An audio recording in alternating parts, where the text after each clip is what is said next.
YS జగన్పై గుంటూరు ప్రజలు తిరగబడే రోజులు వస్తాయన్నారు మంత్రి అనగాని సత్యప్రసాద్. అమరావతి అంటేనే జగన్కు ఇష్టం లేదని, అందుకే కావాలని బురద చల్లుతున్నారని అన్నారాయన. మరోవైపు లిక్కర్ స్కామ్లో డబ్బులతో పట్టుబడ్డ వెంకటేష్ నాయుడు ఎవరితోనైనా ఫోటోలు దిగొచ్చని, కానీ ఎవరి డబ్బులతో దొరకాడనేదే ముఖ్యమని అన్నారు మంత్రి. లిక్కర్ స్కామ్లో సీట్ ఎవరిని వదిలిపెట్టదని, పక్కా ఆధారాలతో ముందుకెళ్తుందని అన్నారు మంత్రి. అతనికి మీకు తెలుసు, అతనికి అమరావతి అంటే ఇష్టం లేదు.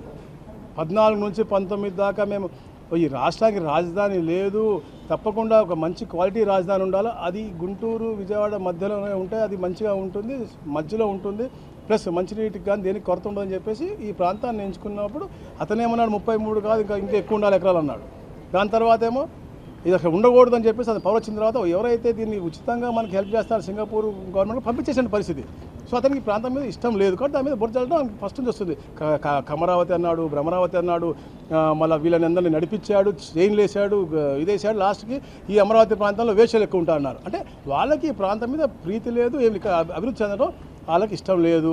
ముందు అసలు గుంటూరు ప్రాంతంలో ఉన్న నివాసం ఉన్నటువంటి ప్రజలు బయటకు వచ్చి అతన్ని కొట్టే పరిస్థితి తప్పకుండా వస్తుంది.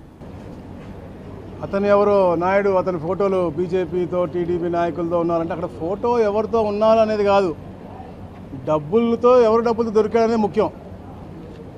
ఇప్పుడు మేము ఎవరన్నా కానీ రాజకీయాల్లో ఉన్నప్పుడు వెళ్ళినప్పుడు ఎయిర్పోర్ట్లోనో, గుడి దగ్గరనో, బడి దగ్గరనో, రిజిస్టర్ ఆఫీస్ దగ్గరనో ఎక్కడ కూర్చున్నా కూడా ఎవరో ఫోటో అడుగుతారు, ఫోటో దిగుతాం.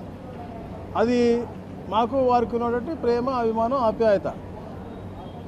అది వేరే వంకర పనులు చేస్తే కూడా దాన్ని తీసుకెళ్ళడానికి కరెక్ట్ కాదు. నేను చెప్పినట్టుగా ఫోటో ఎవరు దిగుతారు, డబ్బులు ఎందుకు దిగారు, డబ్బులతో పాటు ఫోటో ఎందుకు దిగాల్సిన అవసరం ఉంది, వీడియో దిగాల్సిన అవసరం ఎందుకు ఉంది అనేది ఒక అంశం.